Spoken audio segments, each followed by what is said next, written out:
So I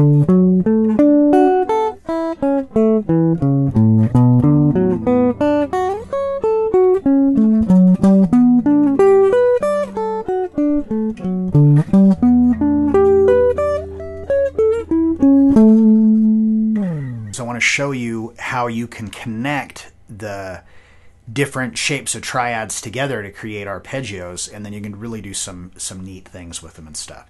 So if we take the shape that's on the first three strings, and then we combine it with the shape that's on, so take the shape that's strings 1, 2, and 3 and combine it with the shape that's 4, 5, and 6. Now you're going to be hearing the same three notes, you know, as you know, whether you play it ascending or descending. But what it does is it's outlining the chord. So if you do this over the top of a chord, it just sounds really cool. Just like it just adds instant melody to whatever you're playing. So the very first chord or triad out of this is D major.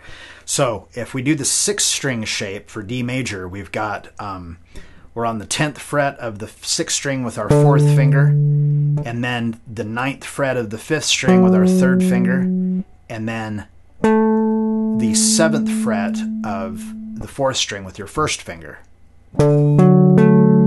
Now, to do a D major triad on the first 3 strings, it's the 7th fret of the 3rd string with your 3rd finger,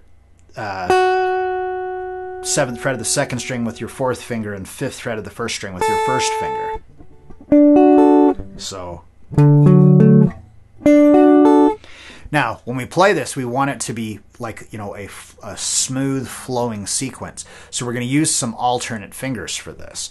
So I start off, I'm on the 6th string with my 4th, 5th string with my 3rd, 4th with my 1st finger, and then when I go to the 3rd, I use my 2nd, roll my 2nd finger to the 2nd string, and then 1st finger on the 1st string.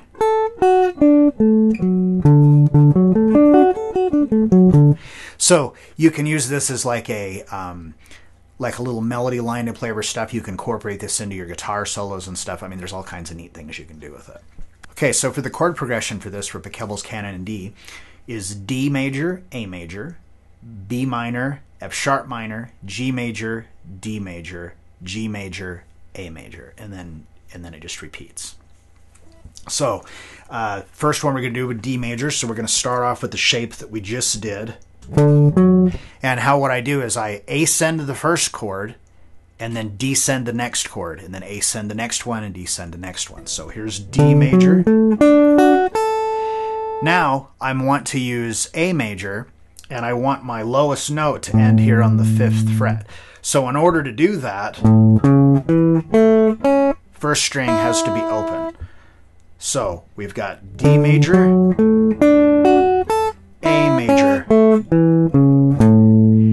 and then from there it goes to B minor. So I go from A here on the 5th fret of the 6th string up a whole step, 7th fret, which is B, do the minor,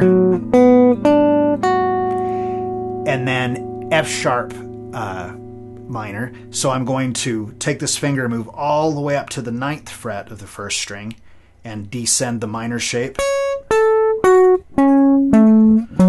which would make you end on the 14th fret of the 6th string.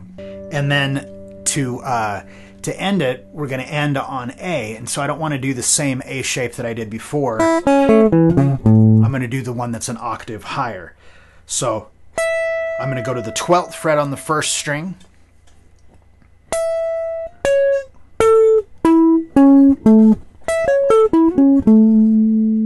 and then you just simply repeat the whole sequence.